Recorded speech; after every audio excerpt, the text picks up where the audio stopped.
So hello everyone, कैसे हो आप लोग। आई होप आप लोग बहुत अच्छे होंगे। तो जैसा कि आपको मालूम है, हमारा चल रहा है क्लास 12th के बायोलॉजी का जो पहला अध्याय, इसका नाम है जियोमेजन रिप्रोडक्शन इन ऑर्गेनिज्म। आज इसका हमारा एमसीक्यू का पार्ट 3 होने वाला है। इससे पहले मैंने 2 पार्ट ऑलरेडी कंप्लीट कर रखे हैं, तो अगर आपने उसको नहीं देखा है तो हमारे चैनल के पेज पे जाकर आप उसको देख सकते हैं। तो फिलहाल आज के सेशन में हम कुछ और नए एमसीक्यू के ऊपर बात करने वाले हैं। तो आप लोग इस सेशन के लास्ट तक बने रहिएगा, जिससे कि आपको हर एक बात अच्छी तरीके से समझ में आ जाए। तो चलिए शुरुआत करते हैं आज के इस सेशन की। तो जैसा कि हमारा चैप्टर है रिप्रोडक्शन इन ऑर्गेनिज्म यानी कि जियोमेजन, और आज उसका हमारा पार्ट 3 होने वाला है, जो कि एमसीक्यू बेस्ड रहने वाला है।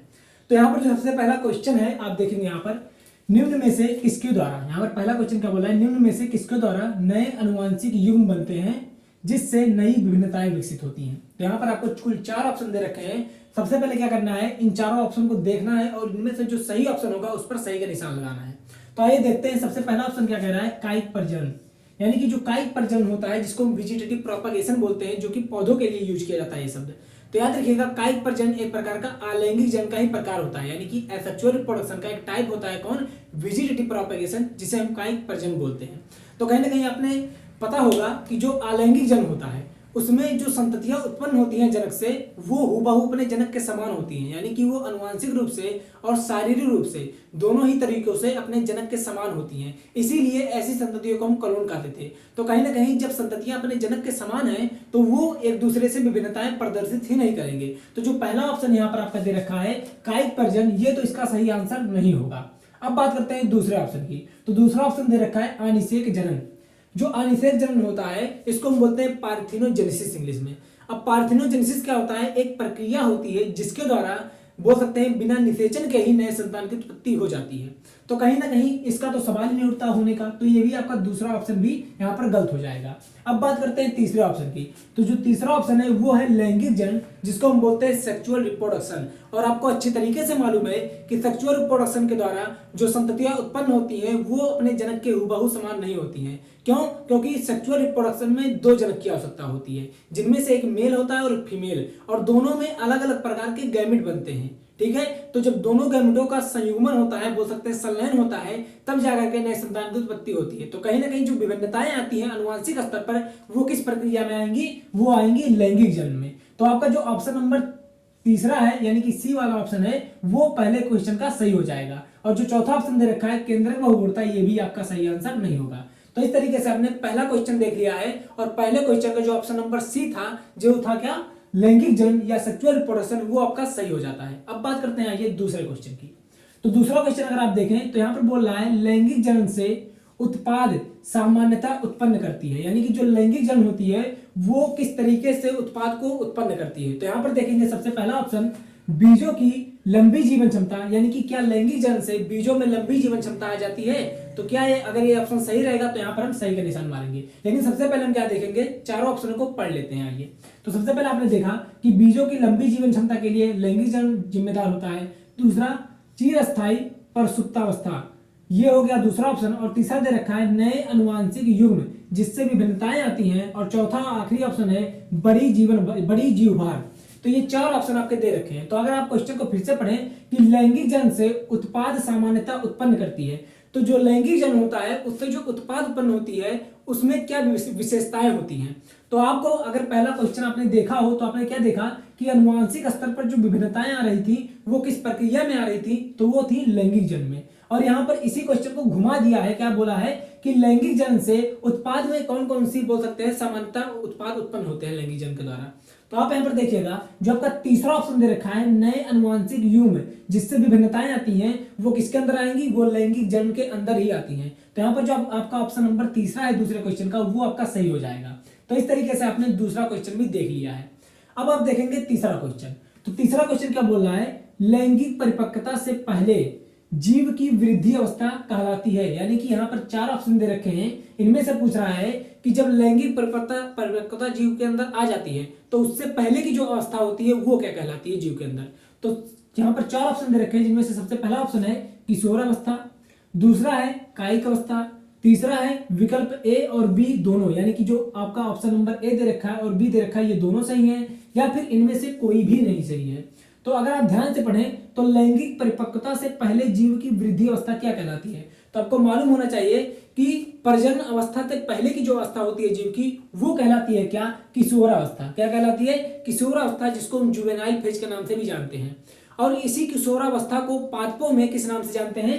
कायिक अवस्था या वेजिटेटिव फेज के नाम से भी जानते हैं। तो कहीं ना कहीं जो आपका ऑप्शन नंबर ए और बी है, ये दोनों ही करेक्ट हो जाएंगे। तो आपका क्या हो जाएगा? तीसरे क्वेश्चन का सही आंसर वो हो जाएगा ऑप्शन नंबर सी, यानी कि विकल्प ए और बी दोनों ही सही हो जाएंगे। तो इस तरीके से आपने तीसरा क्वेश्चन भी देख लिया है। आपको कुछ भी नहीं करना है, केवल क्वेश्चन को सही ढंग से पढ़ना है, उसके बाद ऑप्शन को देखना है और जो ऑप्शन सही रहेगा वहां पर आपको सही का निशान लगा देना है। बस इतना आपको करना है, आपका जो नंबर होगा वो गेन हो जाएगा। अब बात करते हैं आइए चौथे क्वेश्चन की। तो जो चौथा क्वेश्चन है वहां पर देखिएगा, निम्न में से कौन सा जीव उभयलिंग शरीर होता है? यानी कि ऐसा जीव कौन सा है जो उभयलिंगी होता है? तो यहाँ पर कुल 4 जीव दे रखे हैं। कौन कौन सा? पहला है चींटी, दूसरा है केचुआ, तीसरा है एकीडना और चौथा है तिलचट्टा। तो ये 4 आपको जीव यहाँ पर दे रखे हैं। इनमें से कौन सा जीव उभयलिंगी है? तो आपको अच्छी तरीके से मालूम होगा, अगर आपने पहला चैप्टर अच्छी तरीके से पढ़ रखा है तो आपको मालूम होगा कि जो केचुआ होता है इसमें नर भाग और मादा भाग एक ही शरीर में होते हैं। इसीलिए जो आपका ऑप्शन नंबर बी है वो बिल्कुल सही हो जाता है। क्यों? क्योंकि केचुआ कैसा होता है? उभयलिंगी होता है, या द्विलिंग शरीर भी आप बोल सकते हो इसे, क्योंकि इसमें नर और मादा भाग एक ही शरीर में होता है। तो इस तरीके से आपने चौथा ऑप्शन भी सही कर लिया है। अब आइए बात करते हैं पांचवें ऑप्शन की। तो पांचवा क्वेश्चन जो आपका कह रहा है कि शैवाल में पाए जाने वाले युग्मक का नाम बताइए। यानी कि शैवाल में इनमें से कौन सा युग्मक पाया जाता है, किस तरीके के युग्मक मौजूद होते हैं? तो यहां पर देखिएगा, सबसे पहला ऑप्शन समयुग्मक, असमयुग्मक, विषम युग्मक या ये सभी। तो याद रखिएगा, आपको अच्छी तरीके से मालूम होगा कि जो समयुग्मक होते हैं उनका आकार और बोल सकते हैं आकृति और बोल सकते हैं साइज, यानी कि शेप और साइज दोनों ही समान होता है। और जो आपके असमयुग्मक होते हैं उनमें उनका जो आकार होगा वो समान नहीं होगा, लेकिन बोल सकते हैं साइज उनका सेम रहता है। और जो आपका तीसरा ऑप्शन है विषम युग्मक, इसमें शेप और साइज दोनों ही डिफरेंट होते हैं युग्मकों के। तो इसीलिए जो आपका शैवाल होता है, एल्गी होते हैं, उनमें आपके तीनों प्रकार के युग्मक देखने को मिलते हैं। यहाँ पर जो आपका ऑप्शन नंबर चौथा है यानी कि डी वाला, ये आपका सही हो जाएगा। शैवाल जो होते हैं उनको एल्गी बोला जाता है, और ये जो होते हैं इनमें तीनों प्रकार के युग्मक देखने को मिल सकते हैं। जैसे आपका समयुग्मक हो गया, विषम युग्मक हो गया और असम युग्मक हो गया। ये तीनों प्रकार के युग्मक शैवाल में देखने को मिलते हैं। अब आइए बात करते हैं छठवें क्वेश्चन की।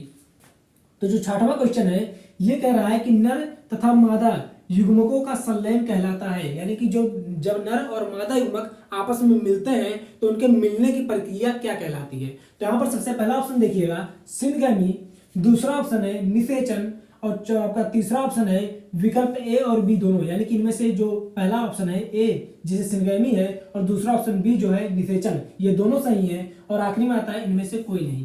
तो अगर आपको मालूम हो कि जो सिनगैमी होता है उसको हम बोलते हैं संयुग्मन, और संयुग्मन क्या होता है? इसमें भी कहीं ना कहीं मेल गैमेट और फीमेल गैमेट मिलते हैं। और जो निषेचन होता है इसमें भी कहीं ना कहीं मेल गैमेट और फीमेल गैमेट मिलते हैं। तो सिनगैमी की बात की जाए या फर्टिलाइजेशन यानी कि निषेचन की बात की जाए तो दोनों ही प्रक्रियाओं में मेल गैमेट और फीमेल गैमेट मिलते हैं। तो कहीं ना कहीं जो आपका ऑप्शन नंबर सी है छठवें क्वेश्चन का वो सही हो जाएगा, क्योंकि आपका सिनगैमी भी युग्मकों का मिलन कहलाता है और निषेचन भी युग्मकों का मिलन कहलाता है। तो इस तरीके से आपने 6 क्वेश्चन अच्छी तरीके से कर लिया है। अब आइए बात करते हैं 7वें क्वेश्चन की। तो अगर आप 7वां क्वेश्चन देखो तो इसमें क्या बोल रहा है? निषेचन, अनिषेक फलन जिसे बोलते हैं, या अनिषेक जनन। तो अनिषेक जनन जिसको हम बोलते हैं क्या इंग्लिश में पार्थिनोजेनेसिस। तो अनिषेक जनन या पार्थिनोजेनेसिस में नए जीव की उत्पत्ति होती है, किस प्रोसेस द्वारा होती है या किस तरीके से होती है, यहाँ पर आपको बताना है। तो सबसे पहला ऑप्शन देखेंगे समसूत्री विभाजन द्वारा, निषेचन द्वारा, बिना निषेचन द्वारा या अर्धसूत्री विभाजन द्वारा। तो 4 ऑप्शन दे रखे हैं, इनमें से कौन सा ऑप्शन सही होगा अनिषेक जनन या पार्थिनोजेनेसिस के लिए?